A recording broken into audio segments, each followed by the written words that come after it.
तो चलिए आज हम सीखेंगे इनकम टैक्स कैसे फाइल किया जाता है।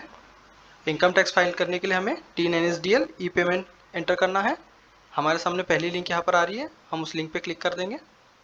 इसके बाद आप देख सकते हैं क्लिक टू पे टैक्स ऑनलाइन पे हमें क्लिक करना है।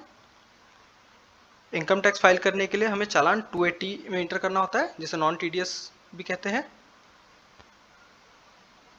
अब यहाँ पर हमारे सामने एक नया विंडो ओपन हो गया है। इसमें आपके सामने देख सकते हैं आप टैक्स अप्लीकेबल का एक ऑप्शन है, जिसमें दो ऑप्शन दिया है, कॉर्पोरेशन टैक्स जो कंपनीज के लिए है और income tax other than companies.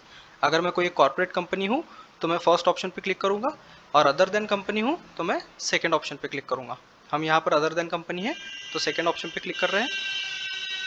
अब टाइप ऑफ पेमेंट आपके सामने है, इसमें भी काफ़ी ऑप्शन हमारे सामने हैं। इसमें बेसिकली 3 ऑप्शन यूज़ किए जाते हैं ज़्यादातर: advance tax, self assessment tax and tax on regular assessment. अब एडवांस टैक्स क्या होता है मैं बताता हूँ आपको। मान लीजिए कि आपकी इनकम उस फाइनेंशियल ईयर में एक पर्टिकुलर टैक्स लिमिट से ऊपर जा रही है। आपको पता चल गया है कि फाइनेंशियल ईयर के एंड में आप पे टैक्स की लायबिलिटी आने वाली है, तो आप पहले ही हर क्वार्टर में अपना एक एडवांस टैक्स पे कर सकते हैं, जिसे आप सेल्फ बेसिस पे कैलकुलेट करके फाइल कर सकते हैं। ऐसे करने से अगर आप एंड ऑफ द ईयर जब इनकम टैक्स फाइल करेंगे तो आप पे जो इंटरेस्ट और पेनल्टी बनती है वो आपको पे नहीं करना होगा, और वहाँ पे आप उससे बच सकते हैं।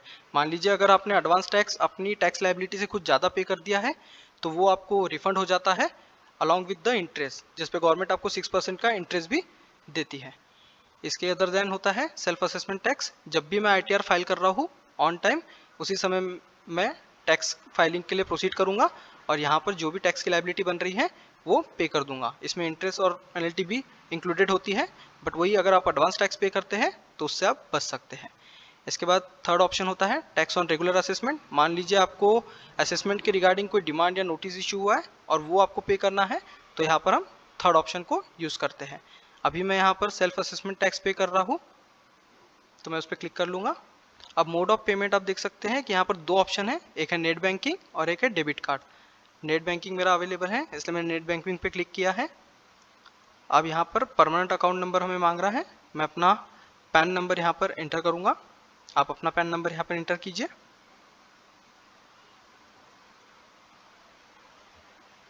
अब हमें असेसमेंट ईयर चूज़ करना है, आप किस असेसमेंट ईयर के लिए इनकम टैक्स फाइल कर रहे हैं। अब आप नीचे देख सकते हैं यहाँ पर कुछ डिटेल्स मुझसे पूछी गई है। जो मैंडेटरी डिटेल है वही फाइल करना कंपलसरी होता है। आप चाहे तो पूरी भी डिटेल्स यहाँ पे फिल कर सकते हैं, बट मैं यहाँ पर जो मैंडेटरी डिटेल्स है वही फिल कर रहा हूँ। अभी यहाँ पर कैप्चा एंटर करना होगा हमें, और फिर हम प्रोसीड पे क्लिक करेंगे। अब आप देख सकते हैं यहाँ पर एक नया विंडो आ गया है जो आपसे कंफर्म करा रहा है कि आपने जो डिटेल फिल करी है उसे एक बार कंफर्म कीजिए। कंफर्म करने के लिए मुझे आई एग्री पे क्लिक करना होगा। इसके बाद सबमिट टू पे क्लिक किया है, सेलेक्ट द पेमेंट ऑप्शन। मैं इंटरनेट बैंकिंग के थ्रू पेमेंट कर रहा हूँ, देन फिर मैं सबमिट पे क्लिक करूँगा। अब यहाँ पर आपको इंटरनेट बैंकिंग का जो आपका यूज़र ID एंड पासवर्ड है वो इंटर करना है।